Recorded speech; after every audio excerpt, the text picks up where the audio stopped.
Muito bem, olá a todos, muito bom dia, ou boa tarde, ou boa noite, dependendo de que parte do mundo vocês estão se conectando. Muito obrigado a todos pela presença, obrigado pela honra de estarem dedicando ao canal Independência Financeira 168 e a mim o seu tempo, que é esse recurso tão escasso e não renovável e por isso tão precioso. E saibam que, como uma retribuição a essa dedicação do tempo de vocês, eu preparei esse conteúdo que a gente vai estar dividindo nas próximas horas, com muito carinho e com muita dedicação, de forma que esse conteúdo seja um conteúdo relevante e importante dentro da caminhada de vocês rumo a uma melhor saúde financeira e rumo à independência financeira. Então, deixa eu fazer aqui uma rápida introdução, apenas para contextualizar o porquê que a gente está aqui e para onde a gente vai. Então, uma situação muito comum na nossa vida, no nosso dia a dia, é aquele momento em que, eventualmente, eu consegui fazer o meu dever de casa e consegui adequar a minha renda à minha despesa, e consegui, em outras palavras, fazer sobrar dinheiro. A partir desse momento, a partir do momento que eu começo a fazer sobrar dinheiro, evidentemente que eu sei que deixar aquele dinheiro guardado embaixo do colchão não é a melhor opção. Então, a partir desse momento, é muito típico que aquele potencial investidor ou investidora vai começar a buscar informação em relação a instrumentos de investimento. E, imediatamente, essa pessoa vai se deparar com uma sopa de letrinhas, com várias siglas, é CDI, é taxa Selic, é índice Bovespa, SP500, CDB, LCI, LCA, e muito tipicamente essa pessoa chega à conclusão, caramba, isso é muito mais complicado do que eu pensei. Não tem como eu conseguir fazer esse negócio aí de investir meu dinheiro sozinho. O que eu vou fazer? Vou procurar ajuda. E a ajuda normalmente vem em forma do gerente do seu banco ou do seu assessor de investimento na sua corretora. E tenham certeza, meus amigos e minhas amigas, que essa situação, essa conclusão, ela é desenhada, ela é proposital, ela não é um acidente. Os agentes do mercado financeiro, eles promovem uma campanha de desinformação, justamente para deixar a gente confuso e justamente para fazer com que a gente vá procurar a ajuda deles. E a ajuda deles não é de graça. Não existe lanche grátis no mundo financeiro. Essa ajuda vai ser extremamente cara em forma de taxas de administração que são cobradas na maioria dos investimentos. Então, o que eu procuro ensinar, o que eu procuro dividir aqui no meu canal é uma estratégia de investimento do it yourself, faça você mesmo, onde você vai se educar em relação a investimentos e você vai passar a tomar as suas decisões em termos de estratégia de investimento, ao invés de terceirizar essa decisão para outras pessoas. Então, é isso que eu ensino aqui, e dentro desse contexto é que a gente vai estar falando hoje sobre, basicamente, 3 assuntos que são ligados ao tema de hoje. A gente vai falar bem no início agora sobre quais são os 5 aspectos que nós, enquanto investidores e investidoras, deveríamos considerar no processo de tomada de decisão em relação ao investimento. E aí nós vamos falar, então, sobre as classes de ativos, que são basicamente caixa, renda fixa, renda variável. E aí, então, no final, nós vamos falar sobre alguns dos principais instrumentos de investimento disponíveis no mercado dentro dessas 3 diferentes classes de ativo. Então, é bastante conteúdo, é bastante material. Nas lives anteriores eu tenho ficado aí entre 1 hora e 1 hora e meia de duração. Hoje vai ser um pouquinho mais longo, vai ser entre 1 hora e meia e 2, porque realmente é bastante coisa. A minha velocidade hoje vai ser um pouco mais alta do que o normal, vou passar os slides um pouco mais rápido, justamente para a gente ter tempo de fazer isso. Então, não se preocupem, é bastante informação, principalmente se você é iniciante nessa área de investimentos, vai ser bastante informação e pode ficar um pouquinho confuso às vezes, mas não se preocupe que, como de hábito, esses slides vão ser enviados para vocês até segunda-feira de tarde, por e-mail, e também essa live está sendo gravada e ela vai ficar disponível na íntegra no meu canal do YouTube também a partir de segunda-feira. Então, você pode ter essas 2 ferramentas como referências e também, claro, se você quiser se aprofundar um pouco mais em algumas áreas que nós vamos tratar aqui hoje, tem amplo material no meu blog, tem vários artigos lá, e tem também vídeos no meu canal do YouTube. Por exemplo, se você quer saber um pouco mais sobre previdência privada, sobre investimento em imóveis, sobre tesouro direto, sobre fundos ETF, todas essas áreas estão cobertas ou em artigos ou em vídeos nos meus canais. Então, respire fundo, vamos lá, e vamos dar início. Um último comentário aqui, as perguntas vão estar disponíveis no final da apresentação, mas vocês podem ir postando as perguntas aqui na seção que vocês têm na tela de vocês, em algum lugar de perguntas e respostas. Lá no final, então, eu vou dedicar um tempo para a gente conversar sobre as perguntas de vocês. O último ponto, essa aula hoje ela foi desenhada, ela foi projetada para cobrir os principais instrumentos de investimento disponíveis no mercado brasileiro, mas como eu sei que alguns de vocês não estão baseados no Brasil, eu também incluí algumas áreas que cobrem o mercado dos Estados Unidos e o mercado da China e Hong Kong, tanto em termos de comentários. A maioria do que a gente vai ver hoje são instrumentos que estão disponíveis no Brasil ou em qualquer lugar, o princípio é o mesmo, mas às vezes o nome é diferente, então eu incluí os nomes em inglês e português em alguns dos investimentos e algumas ideias para cobrir também esse público que eventualmente tem essa oportunidade de investir no mercado americano, no mercado de Hong Kong e da China. Ok? Me deem então 30 segundos aqui para mim configurar a plataforma e poder começar a dividir com vocês os slides que vão fazer a base dessa live, dessa apresentação de hoje. Então vamos configurar aqui, vai ficar tudo certo, dando uma hidratada aqui na garganta.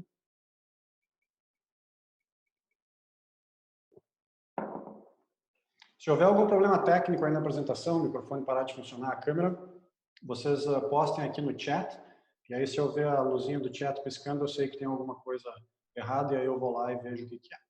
Então vamos começar aqui, dando um play, e é isso aí, então estamos prontos. Muito bem, as duas primeiras perguntas que nós temos que fazer a nós mesmos, enquanto investidores e investidoras, primeira pergunta, qual é a razão de nós investirmos? E basicamente existem duas razões para que a gente invista. A primeira delas é proteger o nosso capital contra a inflação. Se nós deixarmos o dinheiro embaixo do colchão, como eu gosto de falar, a inflação vai corroer o poder de compra do nosso patrimônio ao longo do tempo, então esta não é uma opção. E a segunda, também igualmente importante, é geração de renda passiva.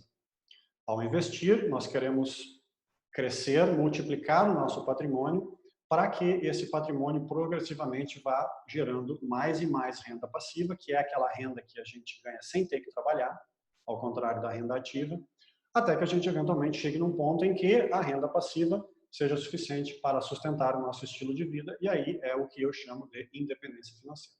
Então esses são os dois principais objetivos de investir: proteger o capital contra a inflação, porque se ele ficar parado, ele vai perder o poder de compra, e gerar renda passiva no longo prazo. Então, quando a gente vai investir, quais são alguns dos princípios que a gente deveria seguir e que a gente deveria prestar atenção? O primeiro deles é a gente quer maximizar a nossa taxa de retorno do investimento. E a gente quer maximizar a taxa de retorno líquida, que é o rendimento menos as taxas de administração que são cobradas pelos agentes do mercado financeiro, menos os impostos e menos a inflação. Então, isso é o que realmente interessa, e nós vamos falar bastante sobre isso ao longo da apresentação. E o segundo detalhe que a gente precisa prestar atenção antes de tomar uma decisão de investimento é que a gente escolha instrumentos de investimento que estejam adequados ao nosso perfil de investidor. Não existe uma solução que se aplique, aquele investimento mágico que se aplique a todas as pessoas. Não é isso que eu defendo aqui. Cada estratégia de investimento ela é adequada ou não de acordo com o perfil do investidor, principalmente em termos de grau de tolerância do investidor ou da investidora em relação ao risco e em relação à volatilidade. Um investidor que tem um grau muito baixo de tolerância ao risco e à volatilidade, que é a variação do valor do patrimônio ao longo do tempo, não deveria entrar no investimento de alta volatilidade, de alto risco, porque aquilo provavelmente vai lhe tirar o sono à noite e não é esse o objetivo de investir. Então, essas são as duas perguntas que a gente se faz antes do investimento. Antes da gente começar, deixa eu trazer para vocês bem rapidamente um estudo de caso. Eu gosto de exemplificar isso que eu estou trazendo aqui para vocês com alguns números, com algumas historinhas curtas, quem já está familiarizado com o meu conteúdo já conhece as nossas personagens, a Rosa e a Maria. Elas estão aqui de novo nesta noite de sexta-feira. Então, a Rosa e a Maria, elas são muito amigas, são best friends forever, BFFs, e elas têm sido amigas por 30 anos. E elas foram disciplinadas ao longo da vida delas, e elas atingiram uma taxa de poupança de mais ou menos 30% sobre a sua renda. Então, elas tinham uma renda aí mais ou menos de 100 mil reais ano, e elas conseguiam guardar todo ano 30 mil reais. E elas investiam esse dinheiro. Entretanto, a diferença é que a Rosa, que era um pouco mais arrojada e mais tolerante ao risco, ela escolheu investir fundamentalmente em renda variável na Bolsa de Valores. Enquanto que a Maria era um pouco mais conservadora, ela era menos tolerante ao risco e à volatilidade, ela optou por renda fixa. Então, por ter optado por renda variável, a Rosa conseguiu uma taxa de retorno líquida anual de mais ou menos 7% ao longo desses 30 anos, enquanto que a Maria, por ter escolhido a renda fixa, optou pela renda fixa e teve uma taxa de retorno de mais ou menos 2%. Então, os dados são todos iguais, é 30 mil reais ano, são 30 anos, a diferença é 7% de taxa de retorno anual e 2% de taxa de retorno anual. Então, ao final de 30 anos, a Maria conquistou um patrimônio de aproximadamente 1 milhão e 100 reais. Curiosos para saber qual foi o patrimônio da Rosa? A Rosa conseguiu chegar no patrimônio de 2 milhões e 800 mil reais. Ou seja, por ter optado por renda variável, por ter se exposto um pouco mais ao risco e ter conseguido uma taxa de retorno de 7% contra 2%, a Rosa conseguiu fazer um patrimônio de quase 3 vezes maior do que a Maria, mesmo que elas tenham partido de uma mesma base, que foram os 30 mil reais ano, ao longo de 30 anos. Então, isso aqui é importante, a gente vai continuar falando um pouco mais sobre isso, de quanto 5 pontos percentuais, que talvez, né, na nossa cabeça possa parecer uma diferença pequena, e realmente é uma diferença pequena depois de 1 ano, 2 ou 3, mas ao longo de 30 anos, em função do poder mágico dos juros compostos, e a gente falou sobre isso há 2 semanas atrás, essa diferença acaba se tornando muito grande em termos de patrimônio. Então, maximizar a nossa taxa líquida de retorno, que seja 1%, 2%, 3% ao ano ao longo de um período longo, ao longo de um período de longo prazo, tem um poder muito importante, muito transformador no nosso patrimônio. Então vamos lá, 5 aspectos que nós, enquanto investidores e investidoras, temos que considerar antes da gente optar por tomar uma decisão de investimento ou antes da gente elaborar uma estratégia de investimento. O primeiro deles, a relação risco-retorno. O segundo deles, a volatilidade. Terceiro, a liquidez. O quarto, as taxas e os impostos. E o quinto, a moeda que a gente escolhe para aquele investimento. Vamos falar detalhadamente, um a um, a partir de agora. O que é a relação risco-retorno? A relação risco-retorno é um dos conceitos mais importantes em termos de investimento, extremamente relevante para que a gente entenda e comece a fazer as ligações do que os investimentos eles realmente são. Então, a relação risco-retorno pode ser expressa por 4 frases. A primeira delas, quanto maior o risco, maior o potencial de retorno. Por outro lado, quanto maior o risco, maior o potencial de perda. Paralelamente e analogicamente, quanto menor o risco, menor o meu potencial de perda, e quanto menor o risco, menor o potencial de ganho. Esse é um conceito importante porque quanto maior o risco de um investimento, maior vai ser o nosso potencial de retorno e maior também vai ser o nosso potencial de renda, de perda. Então, no momento que eu estou topando, eu estou aceitando correr mais risco, eu deveria ser recompensado com um potencial de retorno maior, assim como no momento que eu estou abrindo mão do risco, eu estou jogando de uma forma mais segura, eu sei que eu estou minimizando o meu potencial de perda, mas eu também estou minimizando o meu potencial de ganho. Então, enquanto investidor, é isso que a gente acabou de falar. A gente tem que sempre procurar um prêmio em termos de um potencial de retorno maior toda vez que a gente aceitar correr um pouco mais de risco. E todo investimento tem uma relação risco-retorno. Não existe, nós vamos falar disso daqui a pouco, não existe um investimento com alto potencial de retorno e baixo risco. Se alguém vier oferecer isso para vocês, fujam porque é golpe, porque isso não existe. Não existe isso no mercado. Então eu preparei aqui um gráfico que rapidamente mostra para a gente algumas opções de investimento, que nós vamos ir falando com detalhes ao longo da apresentação. E esse gráfico, aqui no lado esquerdo da tela de vocês, no eixo vertical, nós temos o risco, e na parte de baixo, no eixo horizontal, nós temos o retorno. E aí essa cruz, que vocês podem enxergar aí, ela divide o gráfico em 4 quadrantes. Então, no quadrante de baixo, nós temos risco baixo, e no quadrante de cima nós temos risco alto, nos 2 quadrantes da direita nós temos retorno alto, nos 2 quadrantes da esquerda retorno baixo. Então, começando aqui por baixo, eu coloquei aqui a conta corrente e a caderneta de poupança como 2 opções de extremo baixo risco, mas baixo retorno. São 2 investimentos que são praticamente livres de risco, ou perto disso, mas, por outro lado, tem um retorno muito pequeno. A caderneta de poupança está um pouco mais para a direita no gráfico, porque ela tem um retorno um pouco melhor do que a conta corrente, que tem um retorno zero. Subindo um pouco, nós temos fundo de renda fixa, nós temos tesouro direto, nós temos debentures, que são títulos de empresas privadas, e à medida que a gente vai subindo, a gente vai vendo que o risco vai aumentando, mas também o retorno, a possibilidade de retorno vai aumentando. Se nós formos para o outro quadrante, no quadrante superior direito, nós temos ali fundos multimercado, nós temos dólares, investimento em dólar, nós temos fundo de investimento imobiliário, os FIIs, nós temos a bolsa de valores, nós temos Bitcoin, ou seja, vai subindo e vai indo para a direita, ou seja, o risco vai aumentando e a possibilidade de retorno também.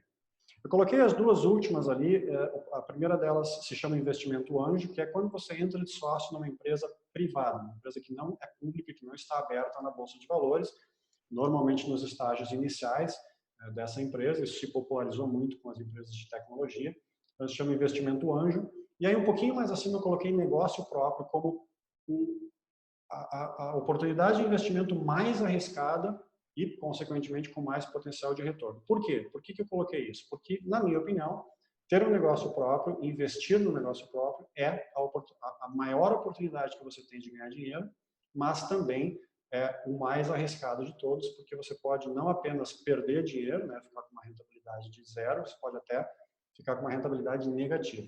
E o negócio próprio ele é mais arriscado do que um investimento anjo, porque no negócio próprio você está investindo não só o seu dinheiro, mas também o seu tempo. Enquanto que no investimento anjo você é apenas um investidor, você não participa do dia a dia, então é apenas um investimento financeiro.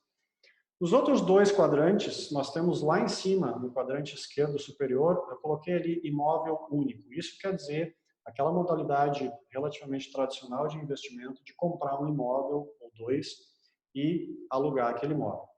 Por que é uma situação de alto risco? Porque muitas vezes, muitos investidores e investidoras acabam colocando uma parte muito grande do seu patrimônio em 1 ou 2 imóveis. Daqui a pouco colocou lá 70%, 80% do total do patrimônio está em 1 imóvel ou em 2.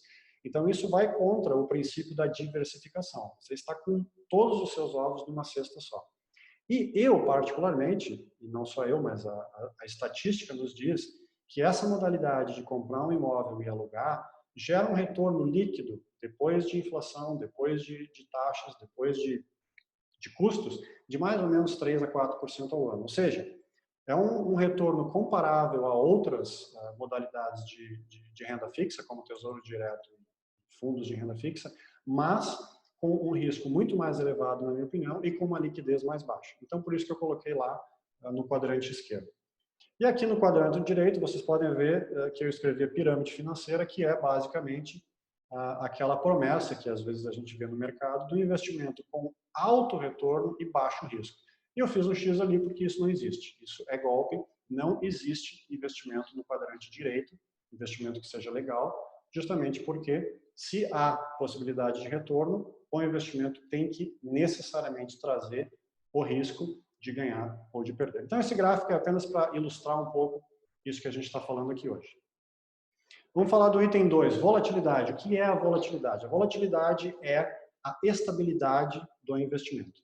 Então, quer dizer, o quanto que o seu patrimônio oscila, ou tende a oscilar, positiva e negativamente, durante o tempo em que estiver investido. Então, no aspecto volatilidade, os instrumentos de investimento com alta volatilidade, eles tendem a flutuar de forma mais radical, de forma mais agressiva e com mais instabilidade do que instrumentos de investimento de baixa volatilidade. Então, de um modo geral, os instrumentos de renda fixa, eles têm uma baixa volatilidade, ou seja, o seu patrimônio ele vai variar relativamente pouco em relação a um investimento de renda variável, por exemplo, no mercado de ações. Então, a pergunta que a gente faz, e é o que a gente falou há pouco tempo, é, enquanto investidor, enquanto investidora, qual é o seu grau de tolerância ao risco e à volatilidade? Você tem um grau, você suporta a ideia de que você vai investir naquele instrumento e há a possibilidade de que daqui a pouco o seu patrimônio caia 50%, como por exemplo na bolsa de valores. Se você está ok com isso, você deve investir. Se você não está ok com isso, se nessa circunstância você vai se sentir muito mal, vai perder o sono e pior ainda, vai vender, né, as suas ações no momento de baixa, então um instrumento de alta volatilidade não é para você. Vamos falar um pouco mais sobre isso, mas eu preparei um gráfico aqui só para ilustrar o que a gente está falando. Então, essa linha azul escura que vocês podem ver é um investimento de renda fixa, neste caso, o Tesouro Direto americano, Tesouro Americano, que é considerado um dos instrumentos de investimento mais seguros do mundo, em função, né, do histórico de bom pagador do governo americano. E, por outro lado, a linha azul clara é a Bolsa de Valores de Nova York, representada aqui pelo índice S&P 500, S&P 500, que reflete o desempenho das bolsas de Nova York. Então, vocês podem ver que, em termos de volatilidade, em termos de variação da linha, o investimento em renda fixa no Tesouro Americano ele é muito mais estável. Ele tem uma linha de crescimento, mas ele tem variações, tem algumas variações ali, alguns sobes e desces, mas ele é uma linha muito mais estável, enquanto que, por outro lado, quando vocês enxergam a linha da bolsa, vocês veem que tem uma variação muito grande, especialmente aí nos últimos um ano, mais ou menos, e mais ainda nos últimos 2 meses, né, onde houve uma queda aí de 30% mais ou menos, e depois houve uma recuperação de mais ou menos 15%, e teve alguns dias que, né, a bolsa entrava em circuit breaker e caía mais de 10%, no outro dia subia 5%. Então, isso é a volatilidade, ou seja, você vai olhar o seu patrimônio e ele vai variar bastante no instrumento de alta volatilidade, enquanto que no instrumento de baixa volatilidade não vai variar tanto. Seguindo aqui, o terceiro aspecto é a liquidez, ou seja, o quão fácil e rapidamente você consegue transformar o seu patrimônio em caixa. Ou seja, se você precisar daquele recurso, daquele patrimônio que está investido, o quão rápido você consegue transformar ele em caixa, este é um componente importante da sua decisão de investimento. E se você, enquanto investidor, abre mão da liquidez, você deveria ser recompensado ou premiado com maior retorno. Um investimento que não tem liquidez não é necessariamente ruim, não é isso. É que um investimento onde o seu dinheiro está preso por um certo determinado período de tempo, 1 ano, 2, 3, 5, 10, não sei, para você entrar nesse investimento, você deveria receber um prêmio em termos de uma taxa de retorno maior. Esse é um princípio básico que a gente, enquanto investidor e investidora, tem que prestar atenção. O quarto item, então, são as taxas e impostos. Extremamente importante.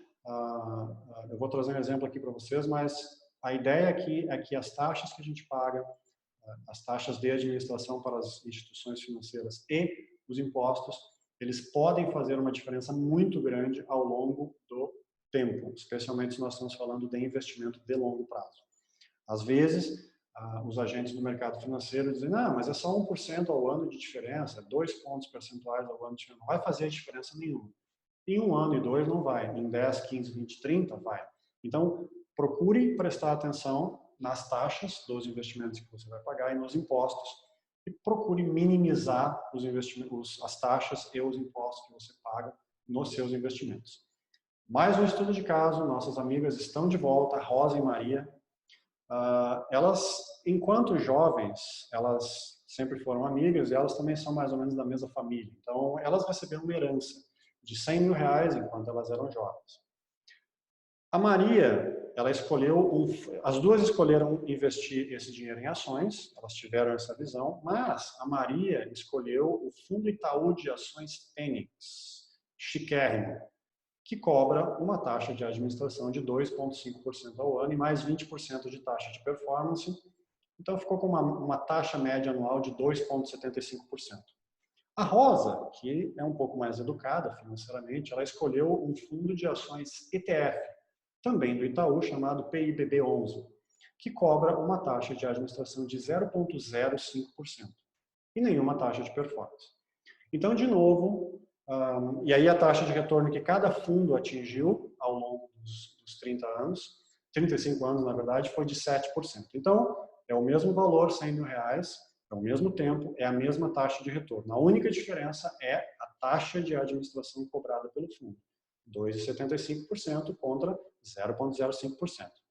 Ao final de 35 anos, a Maria tinha um patrimônio de R$835 mil, o que não é mal, ela conseguiu multiplicar o patrimônio inicial aqui por 8 vezes, mas a nossa amiga a Rosa, ela conseguiu um patrimônio de R$2 milhões. Mais uma vez, a Rosa conseguiu um patrimônio 3 vezes maior, apenas em função da taxa de administração. Isso aqui é um caso fictício em cima de uma informação real. Esse fundo de ações Fênix do Itaú existe, ele realmente cobra 2,5% mais 20%, e o fundo ETF PIBB11 cobra 0,05%. Eu não escolhi o Itaú por nenhum motivo pessoal, eu não odeio o Itaú mais do que eu odeio qualquer outra instituição financeira, apenas porque eu consegui encontrar esses dois fundos, um extremamente caro em termos de taxa de administração e outro com uma taxa baixa da mesma instituição, então apenas que seja justo. Mas esse é um exemplo real de diferenças de taxa de administração que a gente pode encontrar no mercado. Nós vamos continuar falando nisso. Mantenham aí com vocês a ideia de que taxas, sim, fazem uma diferença muito grande no seu patrimônio final no longo prazo. Então, enquanto investidores, nós deveríamos tentar minimizar ao máximo as taxas de administração e também os impostos. E o quinto aspecto é a moeda. Em qual moeda aquele seu investimento está alocado? Então, por exemplo, se você é brasileiro e você decide fazer um investimento, abrir uma conta numa corretora nos Estados Unidos e investir na Bolsa de Nova York, aquele é um investimento em ações, então você tem a possibilidade de ganho ou perda no investimento em ações, mas existe um outro componente que é aquele recurso vai estar em dólares americanos. Então vai haver uma flutuação, pode ser positiva ou negativa, da moeda. Então, principalmente para quem tem acesso ao mercado internacional, é importante que a gente sempre faça uma alocação e faça uma estratégia de investimento que leve em conta a moeda que aquele investimento vai ficar alocado, porque, como eu falei, pode haver variações positivas ou negativas, valorização ou desvalorização da moeda em termos de valor em relação ao seu país de origem, em relação à sua base financeira. Então, é também um aspecto que a gente tem que prestar bastante atenção. Muito bem, antes da gente entrar então nas classes de ativo, só um último detalhe, então, investir em diferentes moedas faz parte de uma estratégia de diversificação. Antes da gente entrar na parte de classe de ativos e de instrumentos de investimento, deixa eu lançar para vocês aqui e explicar rapidamente algumas siglas que, caso vocês não saibam, vão ser importantes para a gente continuar aqui nesse conteúdo. Então, em primeiro lugar, o que é a taxa Selic? Para quem não sabe, a taxa Selic é a taxa básica de juros da economia. É um dos principais instrumentos que a maioria dos bancos centrais do mundo usam para regular o crescimento econômico. Então, quando o crescimento econômico está abaixo do que deveria, normalmente a taxa de juros ela é diminuída, ela é rebaixada. É exatamente isso que está acontecendo agora no mundo, também no Brasil.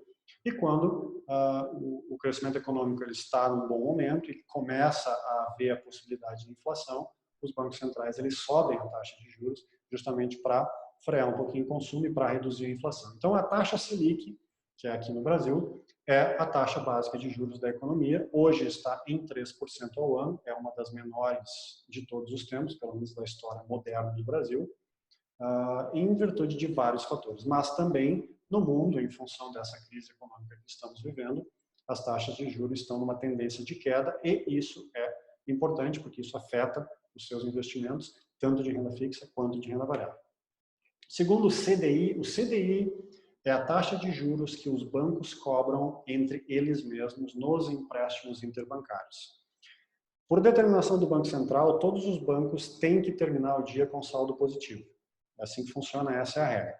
Então, vamos dizer que, por exemplo, o Santander, num determinado dia, ele teve mais saques do que depósitos. Então, ele terminou o dia negativo. Então, alguém lá do Santander vai ligar para o Bradesco e dizer: ô Bradesco, eu terminei o dia negativo, eu preciso de 10 milhões de reais para fechar meu caixa.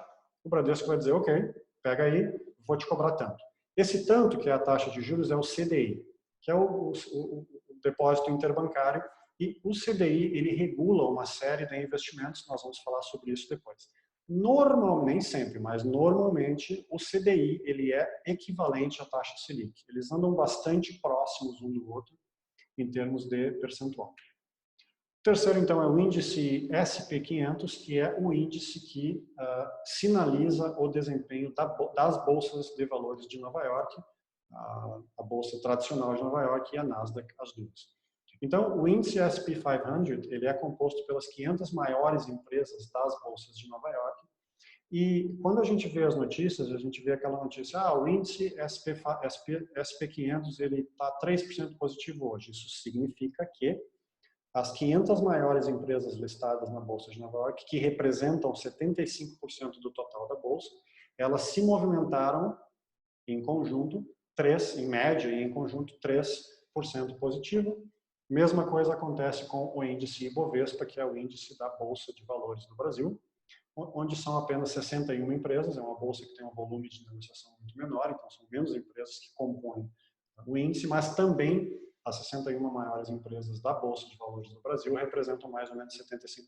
Então, quando a gente vê esse índice, a gente está vendo que a Bolsa, como um todo, em conjunto, se movimentou 3% positivo, 2% negativo. Quer dizer que todas as empresas se moveram naquela taxa? Claro que não. Algumas vão ter subido 5, outras 3, outras vão ter caído 1, mas o conjunto, a média daquelas empresas, forma o índice, e isso dá, principalmente para o mercado financeiro, um balizamento de qual foi o desempenho da Bolsa. Vamos falar do FGC, nosso amigo Fundo Garantidor de Crédito, que é, na verdade, um fundo coordenado pelo governo federal, mas composto pelas instituições financeiras, que basicamente é um seguro, é uma garantia contra a falência de uma instituição financeira. Basicamente, depois de 2008, da crise de 2008, quando vários bancos mundo afora quebraram, a maioria dos governos por aí começou a coordenar esse esforço de gerar algum tipo de garantia para os correntistas. Então, no caso do Fundo Garantidor de Crédito aqui no Brasil, a garantia que a gente tem enquanto correntista é de R$250 mil por CPF por banco. Mas nem todo o dinheiro que a gente eventualmente tem lá no banco, na corretora, ele está garantido. Apenas algumas modalidades, que são os CDBs, as LCAs e LCIs, a caderneta de poupança e as contas correntes. Tudo que está dentro dessas categorias, caso a instituição financeira decrete falência, você, enquanto investidor, vai ter pelo menos R$250 mil garantidos. Então, isso foi feito com o objetivo de dar uma certa segurança ao sistema, aos investidores, aos correntistas. Então, no Brasil, o FGC tem 231 instituições que estão cobertas, que fazem parte dele. Então, basicamente, todos os bancos e todas as principais corretoras do Brasil têm cobertura com o FGC. Nos Estados Unidos, se chama FDIC, que é basicamente a mesma coisa, e o valor é de $250 mil por correntista por banco.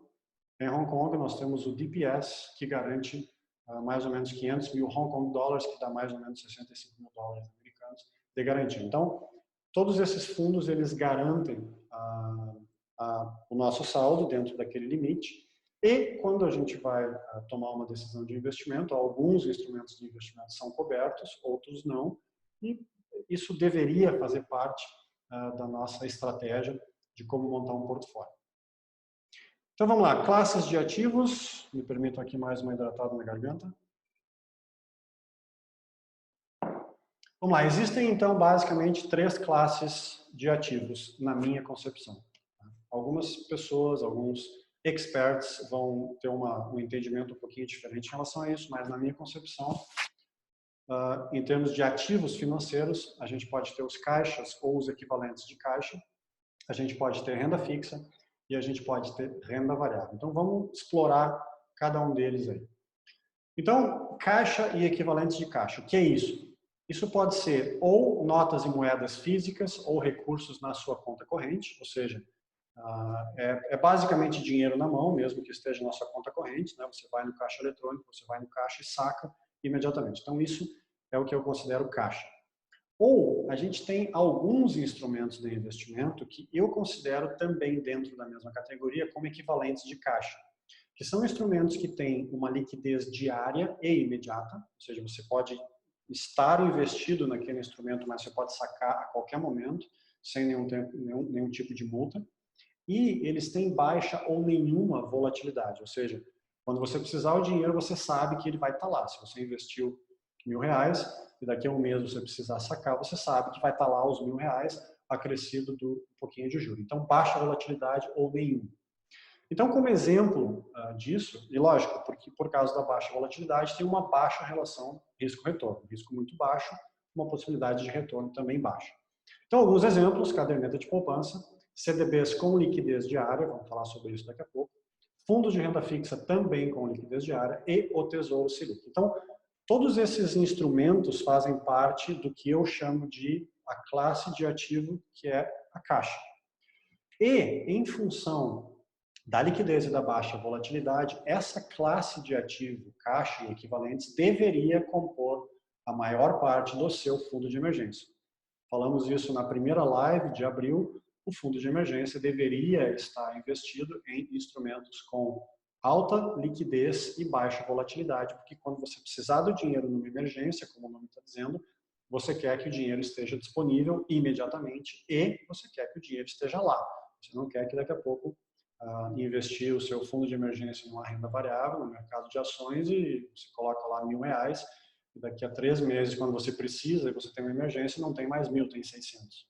Então, essa classe de ativo é aquela que a gente deveria ter o nosso fundo de emergência, justamente para que a gente tenha a liquidez e a disponibilidade do recurso. Segunda classe de ativo, e agora nessa aqui a gente vai gastar um pouquinho mais de tempo, é a renda fixa. Normalmente os instrumentos de investimento de renda fixa, eles têm um baixo fator risco-retorno, ou seja, você tem uma baixa probabilidade de retorno, um baixo retorno, potencial de retorno, mas também você tem um baixo risco de perda e baixa volatilidade. Lembram que a gente falou naquele gráfico há alguns minutos atrás sobre o Tesouro Americano e vocês viram que havia uma variação muito pequena, né, do valor do investimento. Então, normalmente, os investimentos de renda fixa, eles têm baixo risco-retorno e também baixa volatilidade. A liquidez aí depende, ela pode ser alta ou ela pode ser baixa. Depende, nós vamos explorar isso daqui a pouco, mas lembrando, se você num investimento vai abrir mão da liquidez, você deveria ser recompensado com um prêmio de um potencial retorno maior. Esse é o custo, digamos assim, que você deveria impor num investimento onde você vai perder liquidez ou vai ter uma liquidez baixa. A maior parte do retorno no investimento de renda fixa vem do recebimento de juros ou de dividendos. E, paralelamente a isso, você também pode ter, eventualmente, uma valorização do preço do ativo, mas, normalmente, em renda fixa, isso exerce um papel secundário. A maior parte do retorno que você espera vai vir do recebimento de juros e dividendos, e a valorização do preço do ativo pode acontecer ou não, mas ela exerce um papel secundário nesse processo. Então, alguns exemplos: títulos públicos ou privados, né? Nós vamos falar bastante sobre títulos, mas títulos públicos são os títulos emitidos por governos, aqui no Brasil chamamos de Tesouro Direto, ou títulos privados que são emitidos por instituições privadas, por corporações. Podem ser também os CDBs, pode ser a caderneta de poupança, que eu trato ela meio de uma forma híbrida, como caixa ou como renda fixa, vamos falar sobre isso daqui a pouco. Podem ser fundos de renda fixa, podem ser fundos DI. Existe uma série de instrumentos de investimento em renda fixa, nós vamos falar brevemente sobre cada um deles. Por outro lado, a renda variável normalmente apresenta um alto fator risco-retorno, ou seja, existe um potencial de retorno grande, mas também existe um potencial de perda grande, então o risco é maior. E também existe uma média e alta volatilidade, falamos sobre isso antes, mostrei para vocês no gráfico. Então, normalmente, a renda variável, como o nome está dizendo, ela varia, como dizia aquele famoso ministro, ela tem um potencial de variação, ela é mais instável, por isso que se chama renda variável. A liquidez pode ser alta ou baixa, dependendo do investimento. Alguns instrumentos de renda variável, o dinheiro fica trancado, né? Você fica trancado ao dinheiro, você não pode sacar quando você quiser. E alguns têm liquidez alta, depende.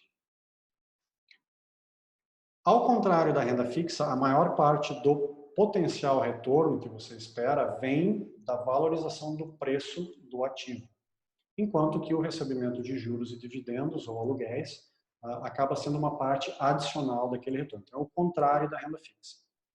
E alguns exemplos, então, de renda variável, nós podemos falar do mercado de ações, tanto ações públicas, que são listadas na Bolsa de Valores, quanto ações privadas, né? Você entrar como investidor numa empresa que não é aberta, é um investidor privado.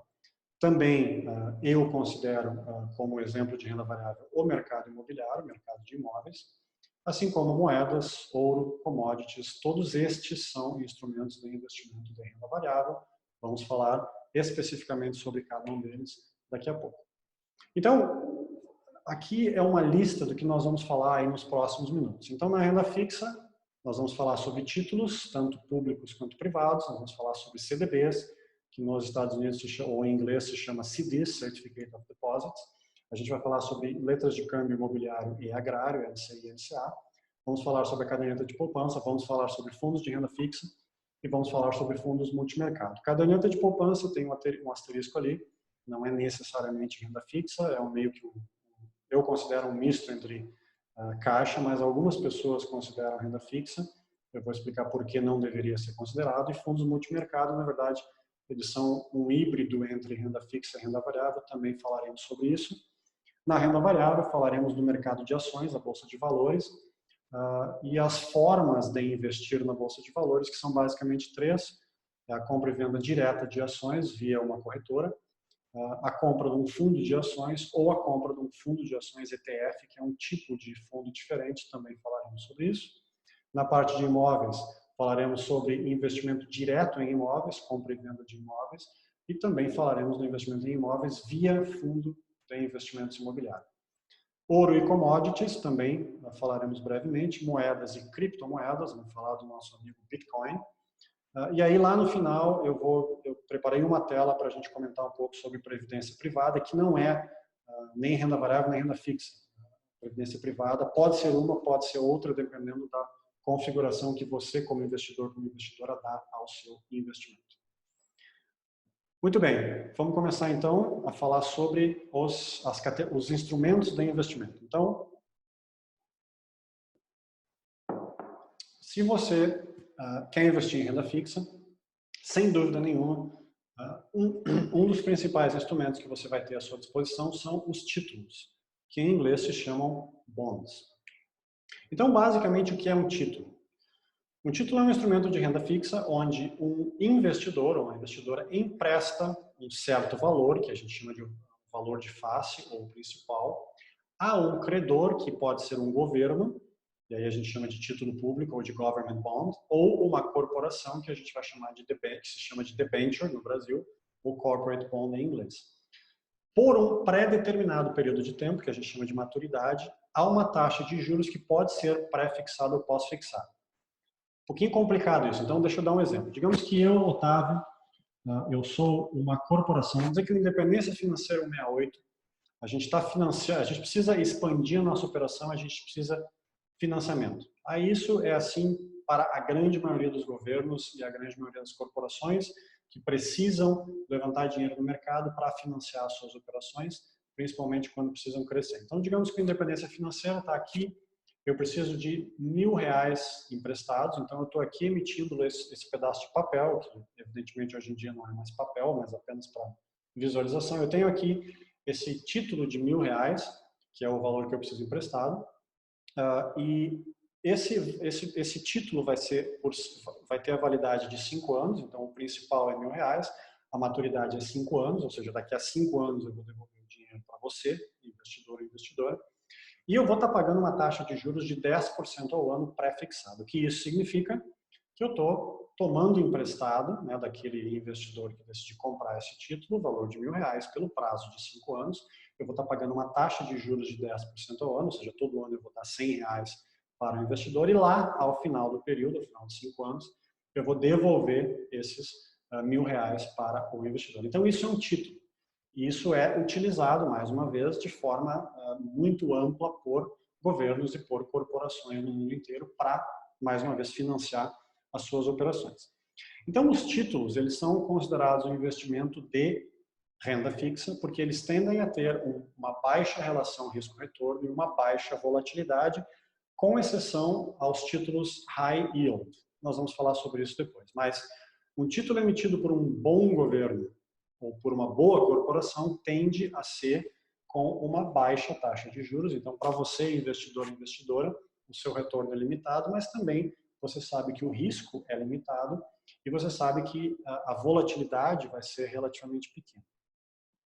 Então, o retorno para o investidor ao investir no título, ele vem na forma de juros. Então, aqueles R$100 ano que eu vou pagar para vocês no título do Independência Financeira 168 é o seu retorno sobre o seu investimento. Mas também, e a gente vai falar sobre isso daqui a pouco, pode haver a valorização do preço do ativo. Ou seja, aquele título de R$1.000, por circunstâncias de mercado, ele pode valer 1.200, 1.300. E aí você, enquanto investidor, você tem a opção de vender aquele título no mercado antes dos 5 anos e capitalizar aquela diferença. Já vou explicar sobre isso. E essa é uma parte que é importante porque às vezes a gente fica um pouquinho confuso. Então, como isso funciona? Digamos que, nesse mesmo exemplo, eu, Otávio, emiti um título de R$1.000, você, investidor e investidora, comprou o título de 5 anos, 10% ao ano. Digamos que depois de 2 anos, você, investidor, você precisa do dinheiro, você quer sair daquele investimento. Então, o que acontece? Você não pode sair, tem que esperar os 5 anos? Não. Existe o mercado de títulos secundários, que é como se fosse um grande mercado de ações, onde títulos são negociados, são comprados e são vendidos, obedecendo à regra da oferta e da procura. Então, digamos que nesses 2 anos aí que passaram entre a emissão do título e você querer vender o seu título, a Independência Financeira cresceu, aumentou muito o número de seguidores, aumentou o faturamento, aumentou o lucro, e tem uma percepção do mercado de que essa é uma ótima empresa para se ter um título. Então, provavelmente, se você for vender esse título no mercado, você vai ganhar mais do que R$1.000. Provavelmente alguém vai querer pagar R$1.100 para vocês, porque agora esse é um título bastante saudável, um título de bastante valor. E o contrário também pode acontecer.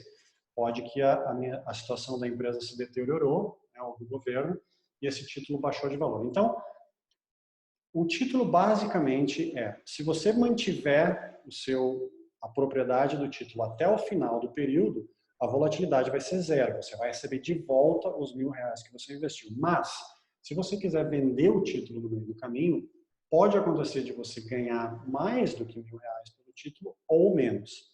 Então, isso acontece em função do mercado secundário e em função do programa de recompras, que a gente vai falar isso daqui a pouquinho. Então, é mais ou menos assim que funciona o título. O rendimento vem dos juros, o rendimento principal, e adicionalmente, se você quiser vender o título antes do tempo, você pode ganhar ou perder algum dinheiro, dependendo da flutuação de valor de mercado daquele título no mercado secundário. A taxa de juros dos títulos, ela é basicamente determinada pela oferta e procura e pela percepção do mercado, em relação ao risco de não pagamento. Então, evidentemente, um governo que tem uma fama de mal pagador, né, ele vai ter que vai ter que oferecer ao mercado uma taxa de juros maior para ter investidores interessados. Então, é aquele princípio que a gente falou desde lá do início. Se você vai comprar um ativo que tem um risco maior, você, enquanto investidor ou investidora, tem que ser recompensado com uma taxa de retorno maior. Então, evidentemente, uma das taxas de juros mais baixas no mundo, no mercado, é o título do governo americano, porque o governo americano é percebido pelo mercado como um bom pagador, né, tem um histórico de bom pagador, e normalmente os países emergentes, né, que têm um histórico não tão bom assim, né, vamos dar um exemplo aí, o governo da Argentina, por exemplo, que recentemente agora decretou uma moratória nos seus títulos, tem que pagar 15, 20, 30% ao ano, enquanto que o governo americano consegue captar recursos pagando 2, 3%. Então, isso vale para as corporações também, e normalmente esse risco ele é avaliado por empresas que fazem a classificação de risco, tem algumas aqui que eu deixei o nome para vocês. Então, quando a gente ouve falar do risco Brasil está subindo, está descendo, é basicamente isso que está acontecendo. É o quanto o mercado está percebendo risco em emprestar dinheiro para aquele governo, vale a mesma coisa para corporações. Então, títulos públicos, né, como a gente já falou, são títulos emitidos por governos, e títulos privados, ou debentures, são títulos emitidos por corporações. De um modo geral, na média, os títulos públicos são vistos como mais seguros do que os títulos corporate, do que os títulos corporativos, porque os governos, mundo afora, têm uma prerrogativa que nenhuma empresa privada tem, que é de imprimir dinheiro. Então, se percebe que governos tendem a ser melhores pagadores do que corporações, então o risco é um pouco maior, consequentemente a taxa de juros é maior. Claro que há exceções, né? Se você vai comprar um título de uma empresa extremamente capitalizada e sólida, como uma Microsoft ou como uma Apple, é claro que você vai poder pagar juros mais baixos, porque é um risco menor, assim como se você vai emprestar dinheiro para um governo mal pagador, você vai... Mas, de um modo geral, os debentures eles oferecem uma remuneração um pouco maior para o investidor, porque o risco também é maior. High yield, or junk bonds, que na tradução literal significa títulos podres, são justamente aqueles títulos emitidos por governos e corporações com alta classificação de risco. Portanto, se você vai investir em high yield e junk bonds, você sabe que você está correndo um risco relativamente grande de nunca mais ver o seu dinheiro, né, de ter aquela corporação, aquele governo decretando uma moratória e não pagando mais, mas por isso também que normalmente os high yield e os junk bonds, eles oferecem uma remuneração maior, e dependendo da sua estratégia, né, do seu portfólio, você pode ter alguns títulos dentro dessa categoria, dentro de uma estratégia de risco controlado. Eu quero falar especificamente sobre uma forma de títulos, que é o Tesouro Direto aqui no Brasil. Eu vou explicar por quê no final, por que eu acredito que essa é uma das opções mais interessantes que a gente tem no espectro de renda fixa aqui no Brasil. Vale a mesma coisa para o Tesouro Direto no mercado americano. Então, o programa Tesouro Direto aqui no Brasil, ele iniciou mais ou menos no começo dos anos 2000, onde o governo federal lançou um programa para poder captar dinheiro diretamente dos pequenos investidores, ao invés de captar dos grandes investidores e das corporações. Então, o programa Tesouro Direto, uma das vantagens que eu considero é que ele tem uma taxa de administração muito baixa, porque você está comprando diretamente do governo. Na verdade, a única taxa que existe no programa Tesouro Direto é os 0,3% ao ano que a B3, que é a Bolsa de Valores de São Paulo, cobra para fazer a custódia e a administração dos títulos. A maioria das instituições financeiras, né, para investir no Tesouro Direto, você vai ter que originar aquele investimento do seu banco ou da sua corretora, mas a maioria das instituições financeiras não cobra nenhuma taxa sobre Tesouro Direto. Então, o seu custo enquanto investidor ou investidora no Tesouro Direto é 0,3% ao ano, que é uma taxa relativamente baixa e bastante razoável. Adicionalmente, como parte do programa, o governo federal se compromete a recomprar o seu título, caso você queira vender o seu título antes do final do período de maturidade. Então, isso foi feito para justamente dar essa liquidez e essa garantia a esse instrumento. O único detalhe é que o governo vai comprar o seu título de volta não pelo valor pelo qual ele foi emitido, mas sim pelo valor de mercado, do momento em que você quiser vender, que pode ser maior ou pode ser menor do que o valor original. Nós já vamos falar sobre isso, já vou exemplificar isso para vocês. E o valor mínimo de investimento nesse programa é de mais ou menos R$ 35, isso varia um pouco de acordo com o valor dos títulos, mas é um programa extremamente inclusivo, digamos assim, né? Porque com R$ 35, aquele pequeno investidor que está iniciando pode já comprar um título do governo federal. Então, é um programa que tem algumas características bem interessantes, e eu, particularmente, abrindo um pouco a minha estratégia de investimento, todo o investimento que eu tenho em renda fixa, minha parte de renda fixa, é ou Tesouro Americano ou Tesouro Direto aqui no Brasil. Então, a minha porção de renda fixa, que é mais ou menos aí 25% do meu patrimônio, entre o meu fundo de emergência e a minha porção de renda fixa, está nesses dois instrumentos. Eu, particularmente, não invisto em debentures, em títulos corporativos, por nenhum motivo além do que eu considero essa estratégia que eu uso um pouco mais simplificada. Então, eu sou um fã do Tesouro Direto, não tem nenhuma, evidentemente, não tem nenhuma filiação política nisso, eu já sou investidor do Tesouro Direto desde 2014, já são 3 governos diferentes, então não tem nada a ver com isso, apenas para a gente não gerar nenhuma polarização aqui. Então, só para exemplificar aqui para vocês, existem basicamente 3 tipos de Tesouro Direto, e essa é uma parte que eu gosto de explicar, porque às vezes eu vejo muitas dúvidas, muitas perguntas, né, de investidores e investidoras que querem entrar no Tesouro, mas ficam naquela dúvida de qual é o melhor tipo. Então, o primeiro tipo de tesouro é o chamado Tesouro Selic, que é um tesouro, é um título pós-fixado. A taxa de juros ela é pós-fixada. Ao comprar o título, você não sabe qual vai ser a taxa de juros, porque ela vai variar de acordo com a taxa Selic. Então, hoje seria 3%, e você comprando esse título, se a taxa Selic daqui a 2 anos tiver 5%, vai ser 5%. Então, ela vai variando. Justamente por ser um título pós-fixado, ele tem baixa volatilidade e ele tem alta liquidez. Então, o Tesouro Selic, ele é muito adequado para o seu fundo de emergência, como eu falei antes, porque ele vai lhe dar uma remuneração bem interessante, acima da inflação, e ele tem essa característica de ter a garantia de recompra do governo federal, ou seja, ele tem liquidez, e ele é um título que, historicamente, ele tem uma variação de preço muito pequena. Então, é bem provável que, se você quiser sair e vender o seu título antes do tempo, é bem provável que o seu principal ele vai estar lá praticamente 100% preservado. A outra opção é o pré-fixado, ou seja, é um título do Tesouro Direto que você compra com uma taxa fixa de juros. Digamos que seja 5%, você sabe que até o final do tempo de duração daquele título você vai estar ganhando 5% de taxa de juros, independente do que acontecer com a taxa Selic, com a inflação, com o resto do mercado.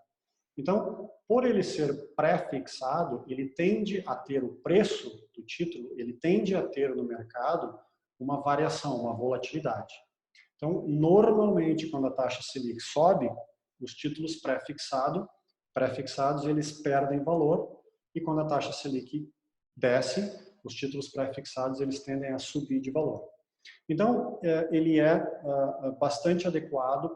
Evidentemente, ele tem, de um modo geral, um retorno melhor do que a taxa Selic, né, o Tesouro Selic. Então, ele é mais adequado para o longo prazo. Tá? Está investindo em renda fixa para um prazo mais longo, 5 anos, 10 anos. Então, o Tesouro pré-fixado ele é mais adequado, enquanto que o Tesouro Selic ele é mais para um fundo de emergência ou um portfólio de curto prazo. E existe uma terceira categoria, que é o Tesouro IPCA+, que é um híbrido entre pré e pós-fixado. O Tesouro IPCA+, ele vai pagar o IPCA, que é o índice de inflação, mais uma taxa pré-fixada de juros. Então, ele é pré e pós, porque o IPCA ele vai ter variação, então essa é a parte pós-fixada do título, e ele tem uma taxa fixa além do IPCA. Então, ele é um híbrido e ele é interessante para momentos de inflação, para momentos onde há uma pressão inflacionária muito grande.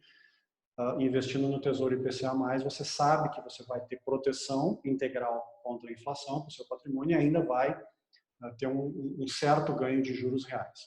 Então, em termos de investimento de longo prazo, e, de novo, isso é o que eu faço, pode funcionar ou não para vocês, a minha parte de renda fixa, que tem um horizonte de mais longo prazo, não a parte de caixa de fundo de emergência, mas a parte de longo prazo, eu divido ela igualmente entre pré-fixado e IPCA+, justamente porque daí eu estou coberto nas duas circunstâncias. Né? No momento de baixa de taxa de juros, o meu tesouro pré-fixado ele tende a valorizar, ele tende a me dar um retorno maior, e no momento de inflação, quando normalmente há um aumento da taxa de juros, daí os meus títulos IPCA+, eles tendem a me gerar um retorno um pouquinho maior. Em todos os títulos existem os com pagamento de juros semestrais e os que não pagam juros semestrais. Então, o juro semestral você deveria comprar se você vive daquela renda. Se você precisa ter aquela renda gerada pelo Tesouro Direto, então é interessante que você tenha essa modalidade com a distribuição de juros semestrais. Se você está investindo para o longo prazo, é melhor comprar que não tenha distribuição de juros semestrais e sim que o valor, ele vai, em vez de ser pago para você, o valor de juros, ele é acrescentado no valor do título e lá no final você vai resgatar.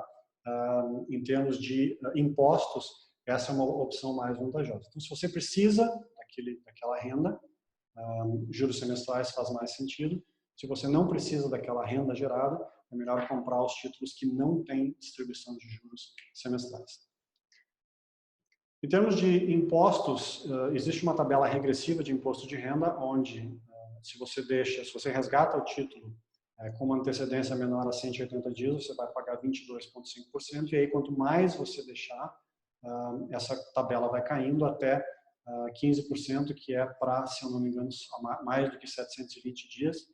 E em termos de IOF, se você sacar antes de 30 dias, você paga IOF, após 30 dias você não paga absolutamente nada.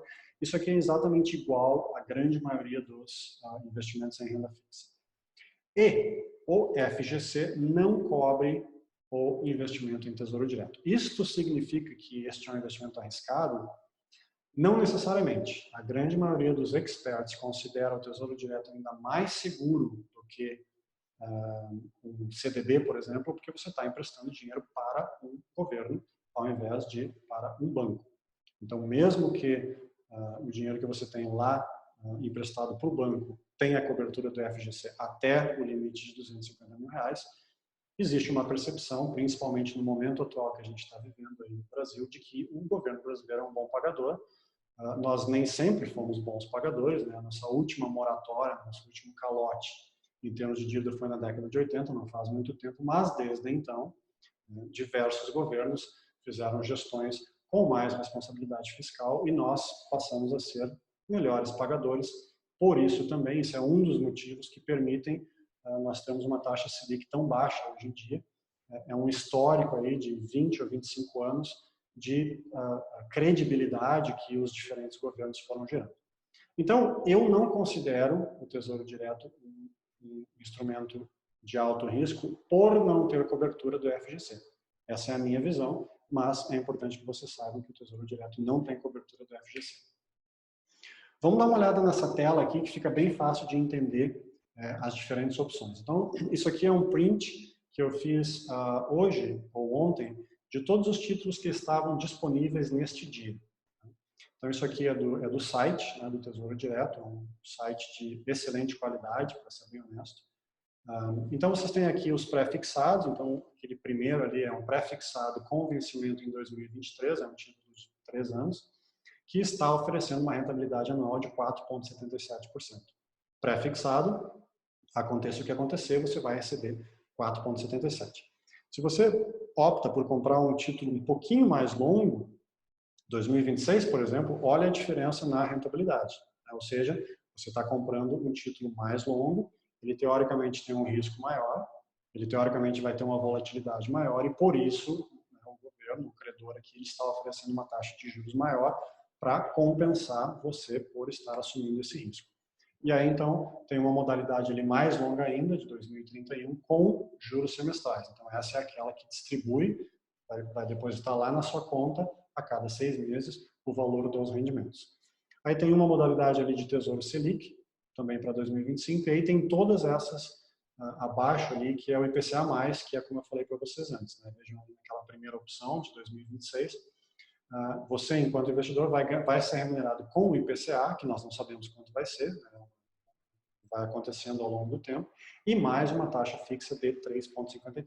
Então, e aí tem também ali a opção mais embaixo de prazos um pouco mais longos e com a opção ou não de juros semestrais. Então, essas aqui são todas as opções em termos de Tesouro Direto. Mais uma vez, eu não sou garoto propaganda do programa Tesouro Direto. Tá? Vocês investirem em Tesouro Direto não vão receber nenhuma comissão. É porque eu acho que é um programa realmente atrativo do ponto de vista de remuneração, do ponto de vista de risco-retorno, de liquidez, de volatilidade, e é um programa extremamente fácil do ponto de vista de operação e, além disso, apresenta uma das taxas de administração mais baixas do mercado, essa taxa aí de 0,3%, muito inferior à grande maioria dos fundos de renda fixa que estão disponíveis no mercado.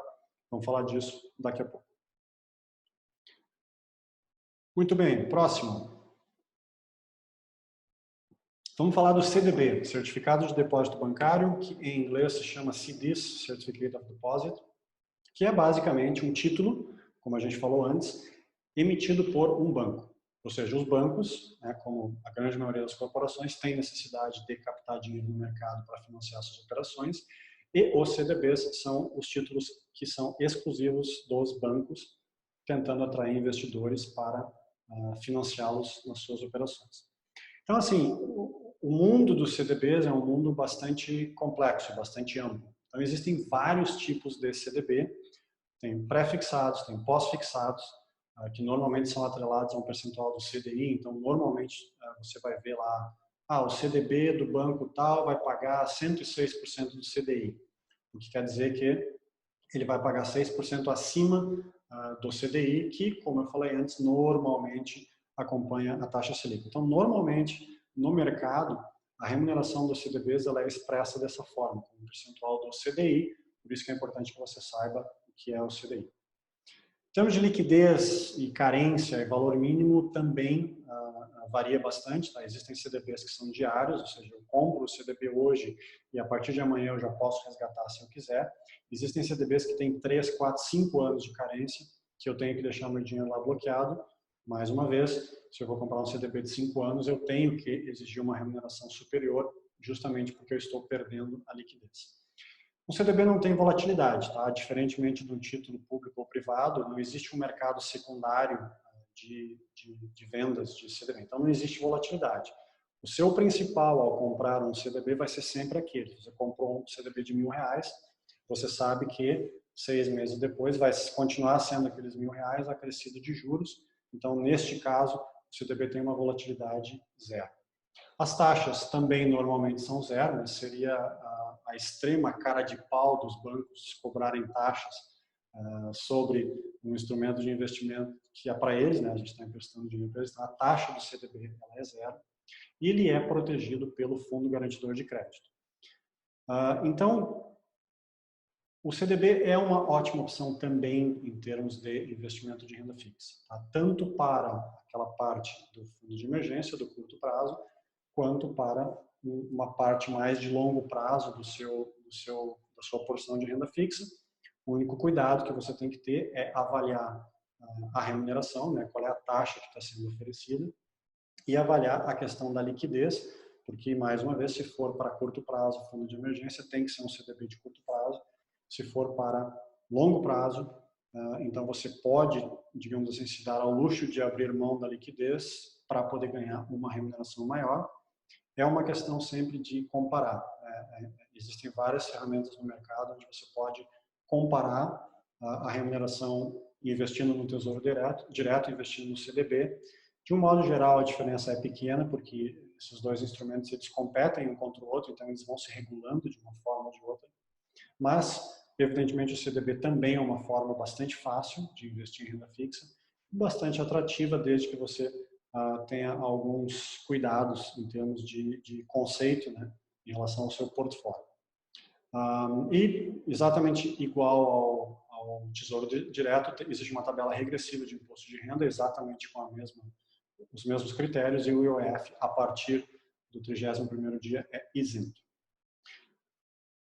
Falando um pouco de letras de crédito imobiliário e letras de crédito agrícola, elas nada mais são do que títulos, mais uma vez, são títulos emitidos pelos bancos, mas para serem usados, os recursos têm que ser usados especificamente no agronegócio e no setor imobiliário. Então, é um programa que o governo também criou para incentivar, para gerar mais recursos disponíveis, mais liquidez para o setor do agronegócio, para o setor imobiliário.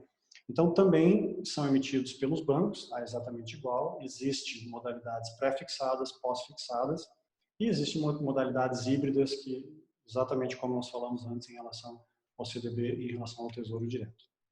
Normalmente, as LCIs e LCAs não são de liquidez diária. Normalmente, as carências começam com 90 dias. Então, este aqui não seria um instrumento para fundo de emergência, a LCA e a LCI seria para um horizonte de médio e de longo prazo. Mas é tudo uma questão de pesquisar no mercado. Não existe taxa exatamente igual aos CDBs, não existe nenhuma cobrança de taxa nas LCAs e nas LCIs. E existe um componente importante aqui que é o seguinte, não existe imposto de renda sobre o rendimento que você vai ter de LCA e LCI. Então, isso também foi parte do incentivo, né, que o governo federal e o Banco Central criaram nesse programa de LCAs e LCIs. Isso quer dizer que as LCIs e LCAs são melhores do que, em termos de remuneração líquida, de rendimento líquido, do que Tesouro e CDB? Não necessariamente. Na maior parte das vezes, esses três instrumentos eles vão se regulando de forma que o rendimento final ele é muito parecido, líquido, o rendimento final líquido é muito parecido.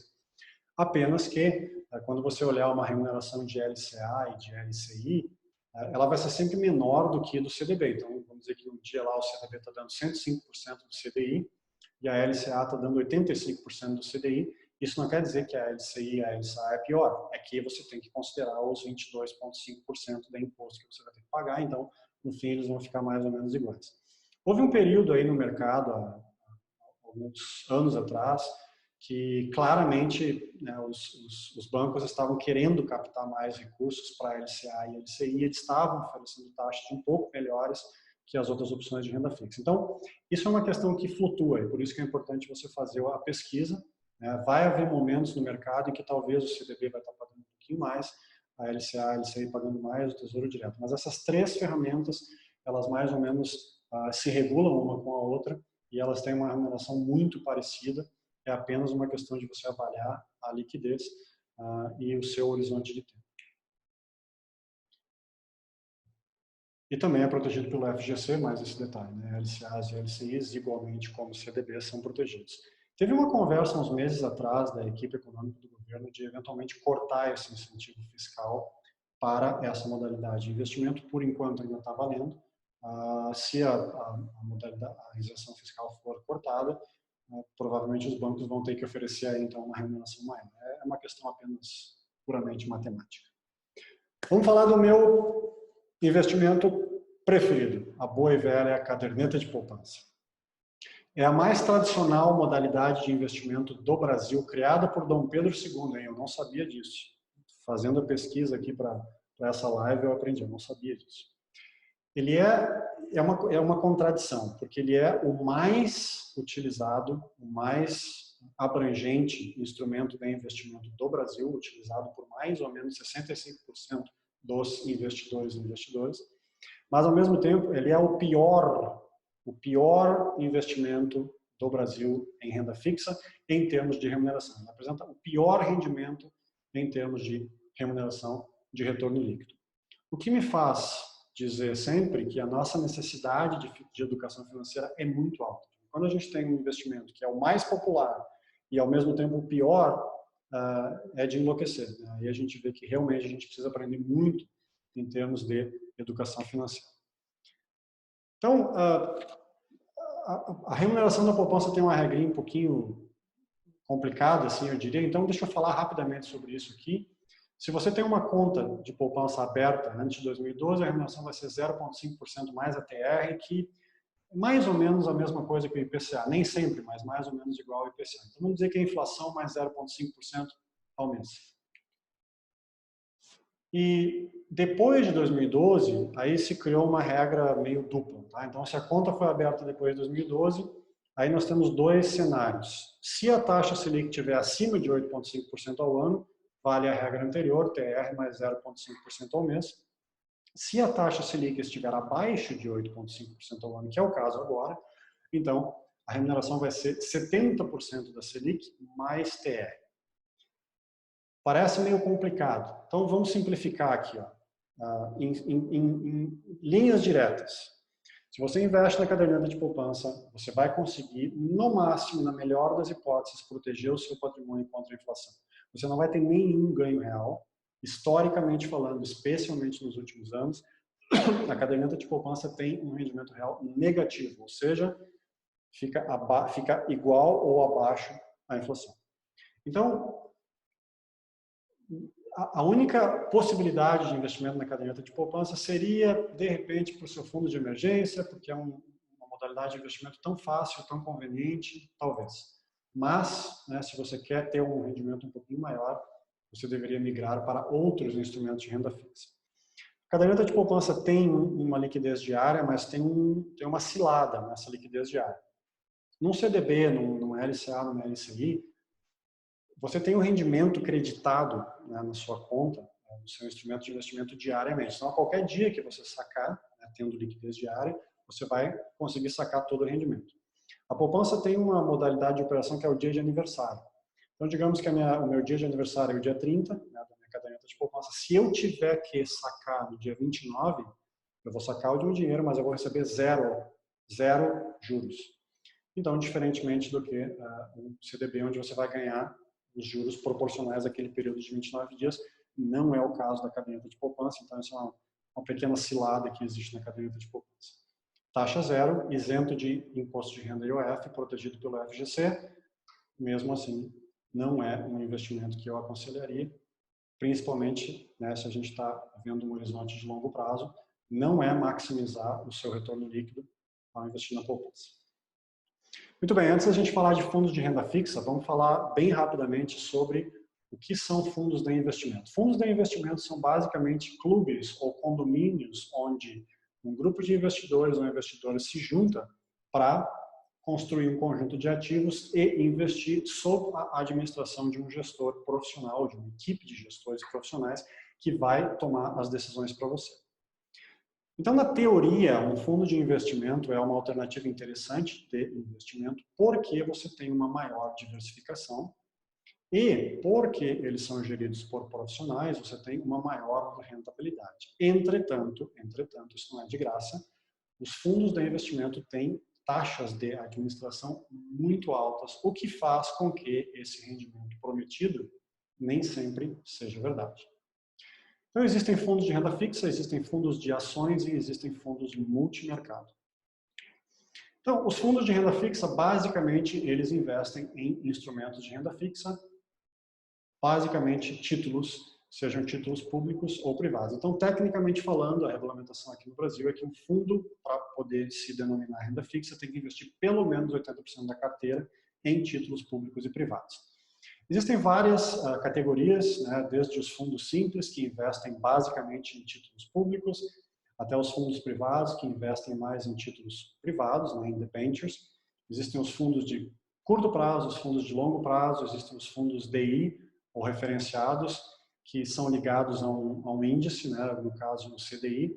Então, existem diversas opções de categorias de fundos de renda fixa, que vão ser mais adequadas ou menos de acordo com o seu perfil de investidor e a sua necessidade. O cuidado que a gente tem que ter ao investir em fundos de renda fixa ou são as taxas cobradas. Então, às vezes, existem fundos de renda fixa no mercado que cobram até 2% ao ano de taxa de administração, que a gente já aprendeu que faz uma diferença muito grande. Então, se eu vou pagar 2% ao ano para um fundo de renda fixa, se eu posso pagar 0,3% num Tesouro Direto ou 0% num CDB, eu acho que é uma decisão fácil.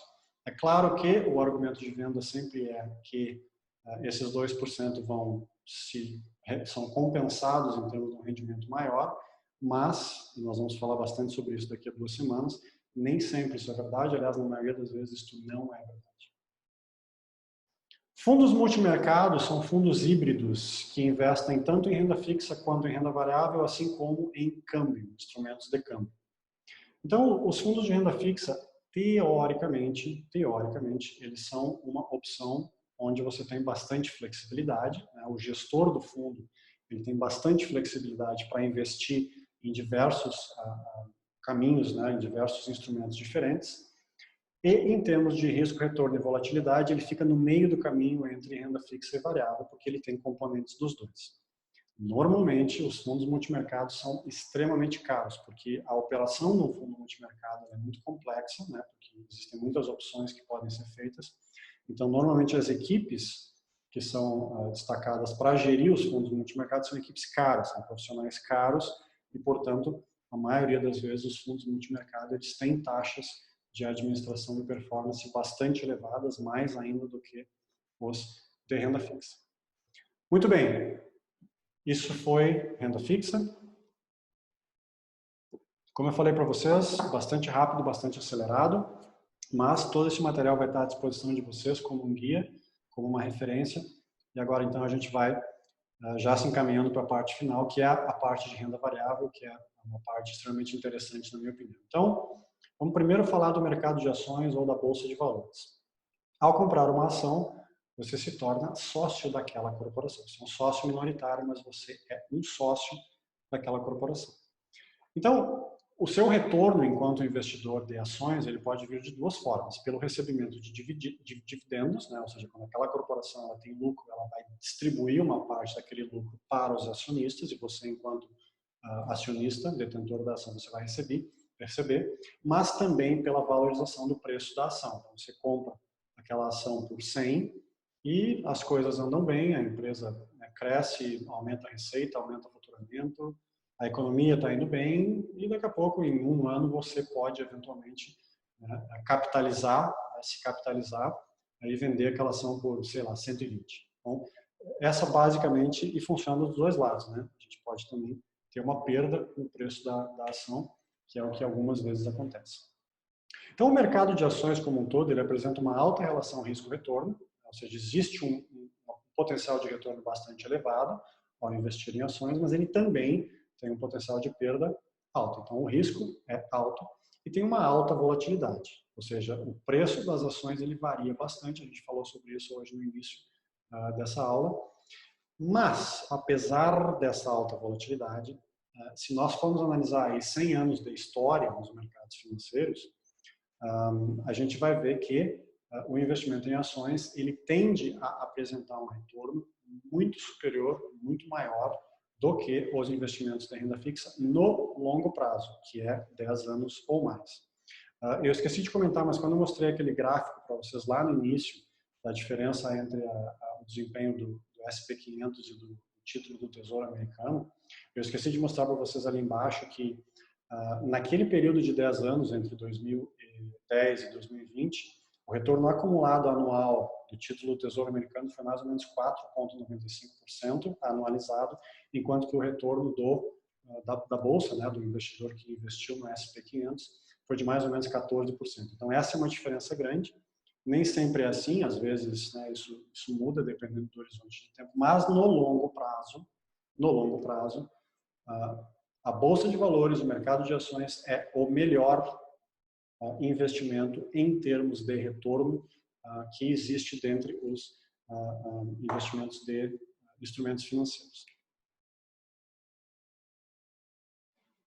E, basicamente, existem 3 formas de se investir na Bolsa de Valores. Você pode, via a sua corretora ou seu banco, comprar e vender ações. Você compra uma ação da Gerdau, você compra uma ação da Lojas Renner e vende, então você faz essa operação. Ou você pode fazer essa compra, essa venda via fundos de ações ou fundos multimercados. Então, você vai entrar num grupo que é gerido por um profissional que toma as decisões de comprar e vender. Ou então, uma terceira via são os fundos ETF, que nós vamos falar agora. Então, qual é a diferença de um fundo de ações tradicional, digamos assim, e um fundo ETF? Então, o fundo de ações tradicional, ele tem uma gestão ativa, ou seja, aquele profissional que está gerindo o fundo, aquele grupo de profissionais, eles estão sempre comprando e vendendo, entrando e saindo do mercado, baseado nas análises que eles fazem e tentando prever as tendências para maximizar o seu retorno. Então, é uma gestão ativa. Um ETF, que é um Exchange Traded Fund, ele, na verdade, tem uma gestão passiva, ou seja, ele é um fundo que vai estar ligado a um índice, por exemplo, o índice SP500 ou o índice Ibovespa.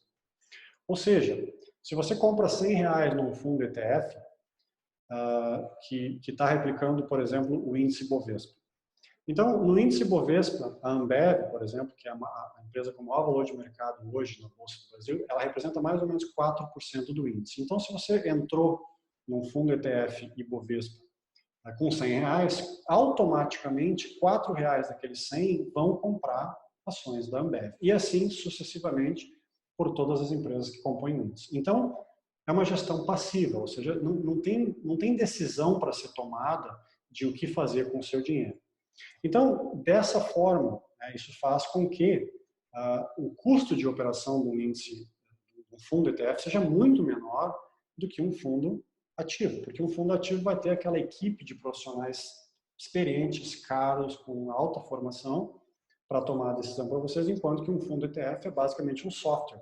Né? Ou seja, entrou lá R$100, vai 4 para a Ambev. Não tem muita decisão para ser tomada.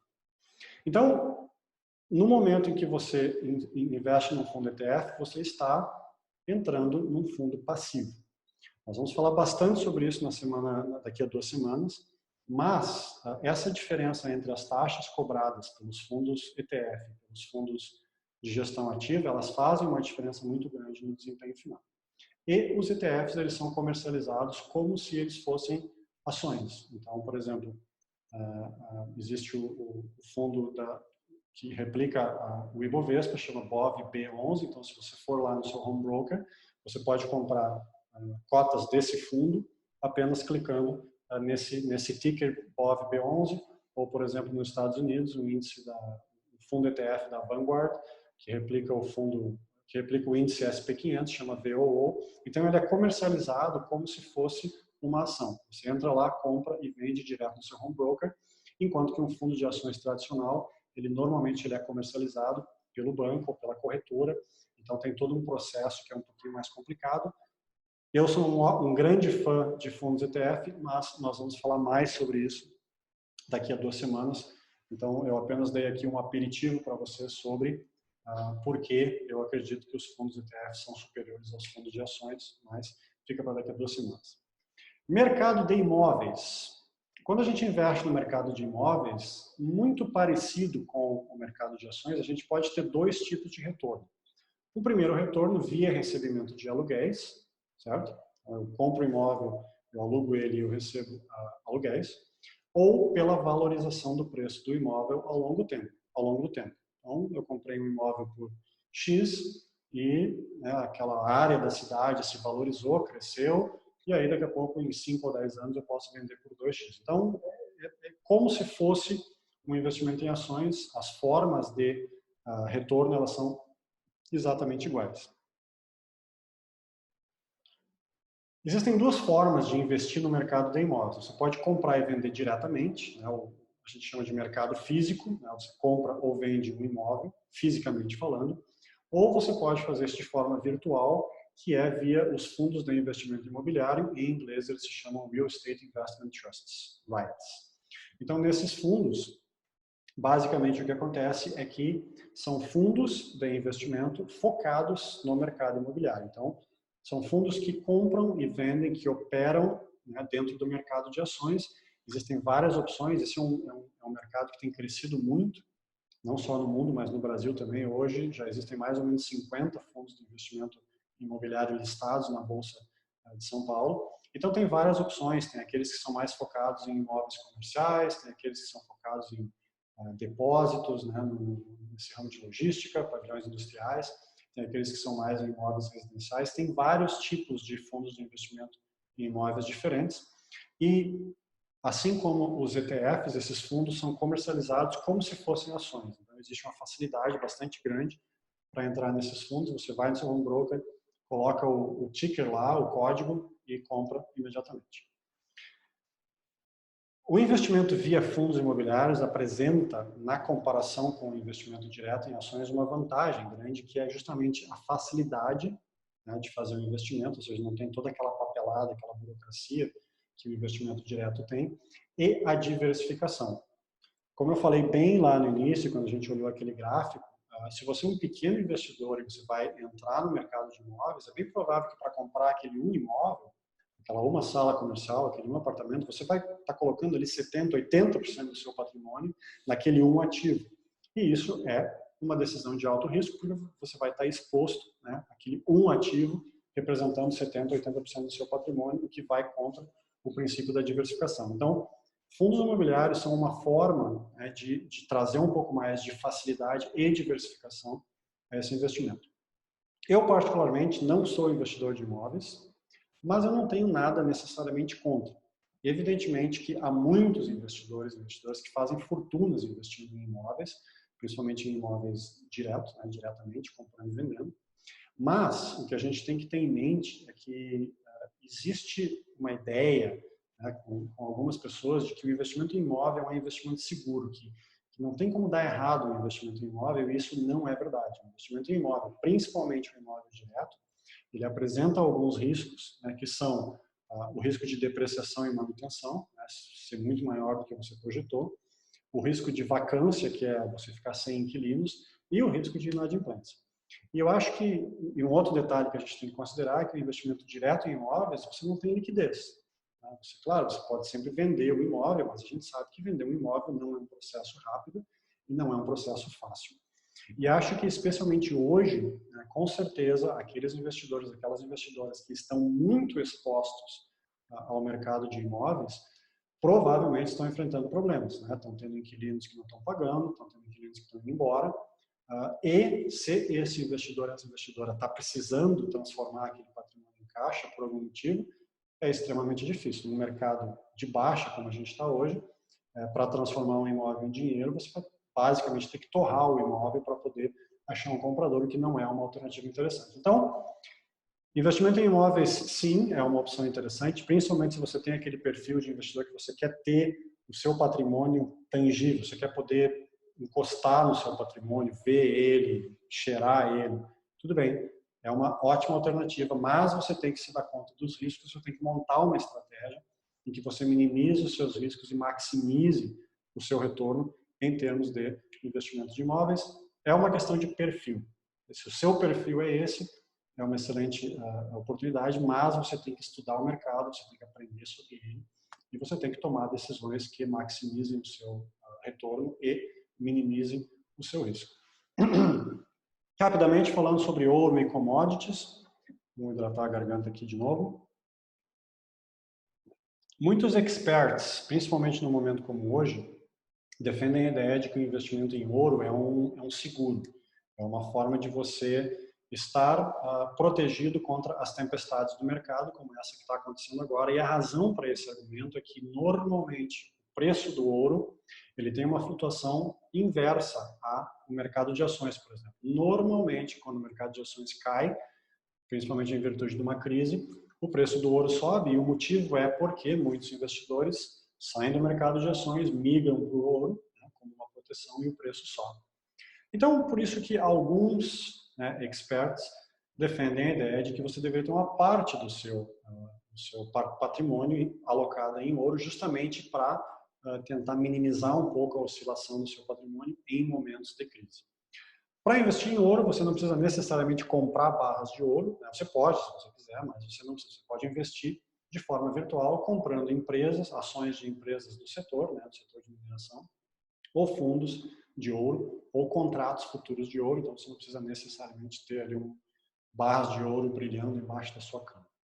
Da mesma forma, existe o investimento em commodities, que são basicamente matérias-primas, né, como minérios, como petróleo, como produtos agrícolas, que são considerados instrumentos de investimento porque eles vão variando de acordo com a oferta e procura, o preço sobe ou desce, e você, como investidor, pode especular nesse espaço e eventualmente ganhar dinheiro, mas também você pode perder. Então, o preço das commodities ele flutua de acordo com a oferta e procura. Nós estamos num ciclo, no momento onde o preço das commodities está baixo, justamente por causa da retração da demanda mundial. O petróleo, por exemplo, o barril do petróleo é 29 ou 28 dólares, que é um dos valores mais baixos de todos os tempos. Então, de novo, enquanto investidor, se você curte essa área, pode ser uma alternativa. Você não necessariamente precisa comprar a commodity fisicamente, existem várias opções de fazer isso de forma virtual. Também pode ser um componente da sua carteira, eventualmente, se você curte essa parte. Moeda estrangeira, comprar moeda estrangeira é um investimento porque o preço das moedas estrangeiras ele também flutua em relação à sua moeda de origem, gerando oportunidades de ganho ou de perda. Neste momento, por exemplo, um investidor brasileiro que está exposto, que tem uma parte do seu patrimônio em dólar, é um investidor que está conseguindo minimizar as perdas, né, dos instrumentos de investimento que tem com a desvalorização do real ou a valorização do dólar. O real desvalorizou em relação ao dólar nos últimos 6 meses em torno de 40%. É a moeda que mais desvalorizou no mundo inteiro. Estava lendo sobre isso ainda ontem, que evidentemente não é bom. Mas, como estratégia de investimento, e a gente também vai falar mais sobre isso daqui a 2 semanas, na parte da diversificação, é interessante que você tenha exposição a alguns investimentos que estão indexados a moedas que não a sua de origem, porque isso vai fazer com que você esteja um pouquinho mais diversificado. Você pode comprar moeda estrangeira de forma virtual, de forma física, ou você pode investir, como eu falei lá no início, fazer um investimento em ações, por exemplo, ou até em renda fixa fora do país, ou seja, aquele investimento vai estar atrelado a uma moeda estrangeira, então você tem os dois caminhos, né? As características do investimento em si, de risco-retorno, e também a potencial valorização ou desvalorização da moeda, foi o que eu citei para vocês aí. Finalizando, então, é a nossa penúltima categoria aqui, vamos falar de criptomoedas. E aí nós vamos falar do Bitcoin, que é uma delas. Então, primeiro, são duas partes aqui. Primeiro, vamos falar da tecnologia. Então, criptomoedas, o que são criptomoedas? São moedas 100% digitais e virtuais, ou seja, elas não são físicas, elas não existem fisicamente falando. E as criptomoedas têm uma característica importante que elas não são controladas por nenhum governo, por nenhum banco central, e elas são operadas de forma totalmente independente, sem a intermediação de nenhuma instituição financeira. Então, ela é uma moeda sem fronteiras, ela é uma moeda que, mais uma vez, não está sob o controle de nenhum governo e não é necessário nenhum tipo de banco ou operadora para que essas moedas circulem. Essa é a forma como as moedas digitais, né, as criptomoedas foram desenhadas, para operarem independentemente de controle e independentemente de agentes do mercado financeiro. Por isso mesmo, as criptomoedas são as preferidas pelas organizações criminosas, porque justamente elas têm esse potencial de passar ao largo, né, do sistema, digamos assim. Mas, nem por isso eu estou dizendo nada contra as criptomoedas. As moedas digitais, elas são o futuro. A gente sabe que daqui a 5 anos o uso das moedas digitais vai estar muito mais difundido do que hoje, a gente sabe que daqui a 10 anos vai estar mais ainda, e talvez em algum momento a maior parte das transações vão ser feitas com as criptomoedas. Então, nesse aspecto, as moedas digitais, elas são o futuro. O Bitcoin é a primeira, é a original, e é a mais difundida de todas as criptomoedas, mas existem outras 2.000. O Bitcoin é uma delas, existem muitas outras, mas, de novo, como eu falei, o Bitcoin é a mais conhecida e a mais difundida. Essa é a parte da tecnologia, tá? Que é muito interessante, é um assunto que eu tenho estudado bastante nos últimos tempos. Não é muito fácil de entender a parte tecnológica de como funciona, mas essa é a parte da tecnologia. Vamos falar agora do investimento. As criptomoedas, o Bitcoin especificamente, como é uma moeda, né, ele tem uma variação do seu valor, ele é uma opção de investimento. Mas é uma opção de investimento que apresenta historicamente, desde 2008, quando o Bitcoin começou a circular, altíssima volatilidade e, portanto, um alto fator risco-retorno. Se vocês olharem o gráfico da evolução do preço do Bitcoin, vocês vejam que ele chegou a um pico de $20.000 para um Bitcoin, isso mais ou menos em 2017. Né? O valor foi crescendo de virtualmente zero, quando começou até $20.000 para um Bitcoin. E aí deu o crash do Bitcoin em 2017, o preço caiu para $4.000 por Bitcoin, e hoje já houve uma recuperação e está mais ou menos, a cotação de hoje estava em $9.500, ou seja, altíssima volatilidade. Significa que é um mau investimento? Não, não significa que é um mau investimento, apenas significa que é um ativo de alta volatilidade e, portanto, de grande fator risco-retorno. Se você comprou enquanto investidor, o Bitcoin a 20 mil e teve que vender a 4, você perdeu muito dinheiro. assim como se você comprou a 4 e hoje está a 9.500, se você vendeu, você teve um retorno bem considerável num espaço bastante curto de tempo. Então, dentro de uma estratégia de investimento, talvez haja espaço, né, dependendo do seu perfil de investidor, para alocar ali uma parte do seu investimento, aquela parte mais especulativa, né, que você queira, em moedas digitais no Bitcoin. Só uma última informação aqui, existe um risco adicional do Bitcoin, que é o roubo virtual. Como é uma moeda digital desregulamentada, pode haver, há registros disso, de hackers que invadem, roubam seus bitcoins e não tem nem para quem reclamar. Embora o Bitcoin especificamente seja considerado uma moeda bastante segura, e esses casos, né, de roubo foram muito poucos no universo de investimento em relação a isso. Mas essa questão da diversificação, se tem espaço para o Bitcoin ou não tem na sua carteira, é assunto para daqui a 2 semanas. Último slide, antes da gente finalizar aí e ir para as perguntas. Vamos falar sobre planos de previdência privada. Então, o que é um plano de previdência privada? É basicamente um plano onde você escolhe, você tem, enquanto investidor, tem a liberdade de escolher uma configuração um pouco mais agressiva, com mais renda variável, ou mais conservadora, com renda fixa. Então, você pode escolher dentro daquelas opções de fundos de investimento que a instituição que gerencia o plano de previdência privada coloca para você, você pode optar por vários deles, e aí você tem então a oportunidade de ficar mais agressivo, mais renda fixa, mais renda variável. E aí, normalmente, a maioria dos planos, no final do plano, você tem a opção de converter todo o seu patrimônio em uma renda mensal vitalícia, seria um sistema de previdência muito parecido com a previdência pública, ou você pode optar por fazer um saque total, né, de todos os recursos que você tem lá, e aí investir o dinheiro como você quiser, ou fazer uma combinação dos dois, um saque parcial por uma renda vitalícia menor, enfim, existem várias possibilidades.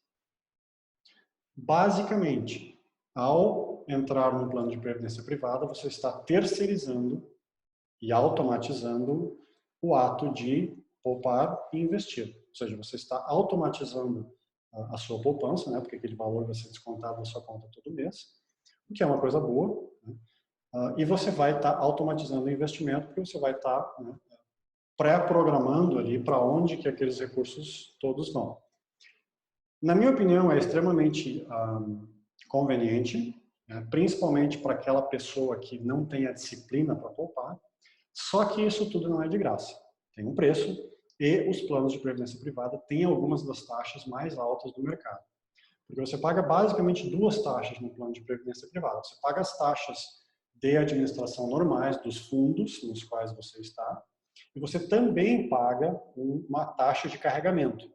Ou seja, vamos dizer que a taxa de carregamento do seu plano seja 1%, então de cada R$100 que você coloca para dentro do seu plano de previdência, o banco automaticamente, a instituição financeira, já desconta 1 e coloca para dentro dos fundos apenas 99. Você já sai perdendo de cara e você perde, né, sobre aquele 1%, você perde a força do poder mágico dos juros compostos.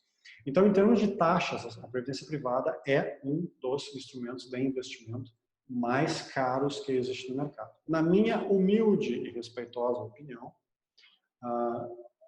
o plano de previdência privada ele é adequado apenas para aquela investidora, aquela pessoa que tem um baixo nível de educação financeira. Ou seja, você tem muita dificuldade para poupar, você não tem a consistência e a disciplina para formar uma taxa de poupança e você sabe muito pouco sobre investimentos, então você terceiriza e automatiza isso para uma instituição financeira, pagando caro por isso, que, como a gente já sabe, tem um peso, né, vai fazer uma diferença muito grande daqui a 20, 30 ou 40 anos. Então, na minha opinião, o caminho é o que nós estamos fazendo hoje, é aumentar o nosso nível de educação financeira, né, o nosso nível de alfabetismo financeiro, como eu gosto de falar, e aí que a gente consiga ter um nível de conhecimento que a gente possa, em primeiro lugar, ter a disciplina de poupar, né, de fazer os ajustes nos nossos gastos de forma a formar uma taxa de poupança grande e que a gente possa ter um nível de conhecimento que seja necessário para a gente poder tomar as nossas próprias decisões em termos de investimento e minimizar as taxas e maximizar o retorno líquido. Então, pessoal, é mais ou menos isso. Tá? A estratégia básica aqui, então, como eu falei para vocês, é levar vocês a um ponto onde, né, juntamente com o módulo de 2 semanas, levar vocês a um ponto onde vocês têm um nível de conhecimento que vocês possam tomar as decisões de vocês em relação ao investimento, vocês possam montar um sistema de investimentos que seja simples e que faça sentido, porque um ponto aqui é importante, né? Montar um sistema de investimento que exija alta manutenção, que vocês têm que dedicar horas e horas todos os meses, na minha opinião não funciona, porque a grande maioria de nós ainda está trabalhando e a gente tem que concentrar em, né, para poder melhorar a nossa saúde financeira, a independência financeira, a gente tem que concentrar em ganhar dinheiro, em trabalhar. E nós temos que montar um sistema que, enquanto a gente está trabalhando, vá gerando retornos, né, de forma simples, de forma automática, vá maximizando esse retorno, de modo que eu, né, precise dedicar apenas algumas horas a cada 2 ou 3 meses. Então, essa é a filosofia aqui. E daqui a 2 semanas, então, a gente vai estar falando bastante sobre portfólios, sobre como encaixar as peças desse quebra-cabeça, sobre quanto de renda fixa, sobre quanto de renda variável é adequado de acordo com o seu perfil de investidor. Então, estamos abertos agora para perguntas. Eu não vejo nenhuma aqui. Tem alguns comentários no chat. Deixa eu ver se tinha alguma coisa. Pessoal dando boa noite. Então, deixa eu dar aí mais 1 ou 2 minutos. Se alguém tiver alguma pergunta, por favor, pode postar aqui. E caso contrário, então, eu vou para a última tela e aí a gente vai encerrando.